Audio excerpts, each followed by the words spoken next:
So I saw some more drama. I saw Alcaraz. This is a an article headline that he got blasted for hypocrisy after calendar complaints.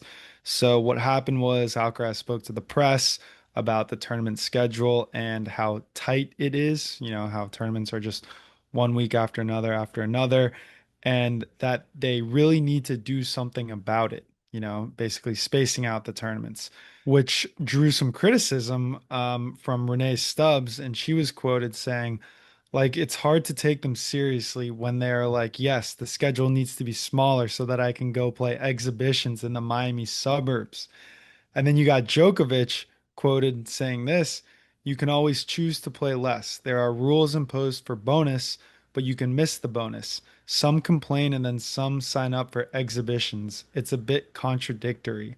So, I mean, they're not wrong. I mean, Carlos is playing Fonseca in Miami in an XO. He's playing the Six Kings Slam. He played Laver Cup. You know, that's pretty much an exhibition for all intents and purposes. But I think this is just kind of a an unlucky scenario for Alcaraz where he says something that every single player says all the time, but it's just the fact that he's playing exos and people are kind of, you know, giving him a little shit for it. I don't think Renee Stubbs or Djokovic are really like attacking Alcaraz, but they're kind of being like, "Hey, watch what you're saying." You know, if you could easily take time off. You know, you can not play for the bonuses. There's nothing that says you're not allowed to play. It's just you won't get the bonus if you play.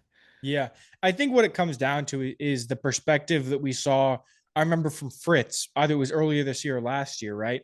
Where he said, yes, I play in these exhibition matches, but it's completely different in terms of like the stress level. If you have an ATP tournament every single week, you have to be completely locked in. You have to be focused on winning the match. And then you go to an exhibition, there's literally zero stress. So the difference of those two types of match is so massive. And I think that's what Carlos is unhappy with is that he's like, yeah, I'm playing these. It's almost like he is taking a vacation, right? When he goes and plays these exhibitions. But for this period of the schedule, he is being forced to play every single week. So that's sort of the balance there, right? On the other hand, you look at how much he's played in maybe the past month.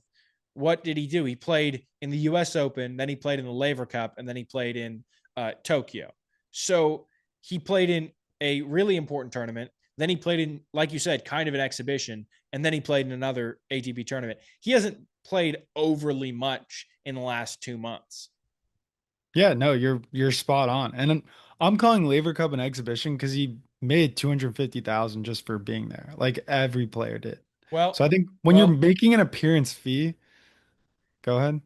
he didn't make 250K. Isn't it just the winner that gets 250K? No, no, Oh, every single everyone, person there got 250K, and and then then the winners get the 200K winner, bonus. yeah, yes, exactly. Okay, yeah, yeah. So that's bullshit. Yeah, yeah, exactly. So, but either way, I mean, it goes back and forth because everyone knows that the tennis season is too long, right? 11 months out of the year, that's basically the whole year. But you have players who are grinding who need more tournaments to make a living. So it's like, hey, these guys, Alcaraz has the luxury of saying, "Oh, there's too many tournaments, they need to space them out," because he's number one in the world. But look at number 150 in the world who's like, "Hey, I need this season to be as long as possible so I can play as many tournaments as I can." Yeah.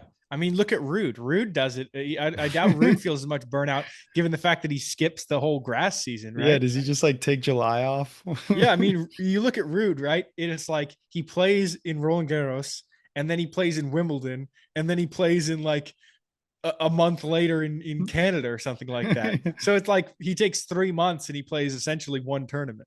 Yeah, he brushes up on his golf game. Nothing wrong with that. No, So, exactly. But what I'm saying is like he's probably feeling less burnt out than Alcaraz is. no, totally, totally. But on the So, other hand, he's not at the number one ranking in the game. right, right. My final thoughts, my closing argument here is Alcaraz, if you want to take time off and don't take the bonus, but don't complain about the schedule. Yeah, I think that's probably true.